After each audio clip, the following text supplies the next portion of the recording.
Father, may tinago po ako. Mga titulo po ng lupa, nasa pangalan ni Matilde Asuncion. Hindi! Yan ba kayamanang ninakaw mo? Akin na yan! Ito sa'yo! Akin yan! Magnanakaw ka!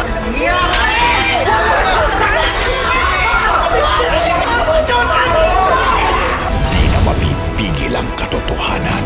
Yan! Yan ang dahilan kung bakit kita tinawag kay Gustavo. Ay, ano po nangyari? Marami ka pang kailangan malaman tungkol sa pagkatao mo. Kaano-ano mo si Matilde? Nanay ko ho si Matilde. Kayo ang totoo kong ama. Makakaalis ka na dito. Sinungaling! Wala na akong pakialam! Hindi na natin ang patayan. Nay! Sinabi mo na sa anak mo! Kaya papatayin ko sila. Wala akong pakialam kung nananalay tayo sa mga dugo ko, mga gerero. Di na maaawat ang kasamaan. Pasok sa kwarto, bilisan mo! Sumama ka sa amin kung maaari mong sumabog ang ulo nito! Pero di na papayag ang tagapagtanggol ng pagbabago. Punta natin si Fatima. Nangako ako sa kanila na puprotektahan ko sila. Hanap mo si Fatima. Patahimikin mo. Ito na ang simula ng kanyang paniningil.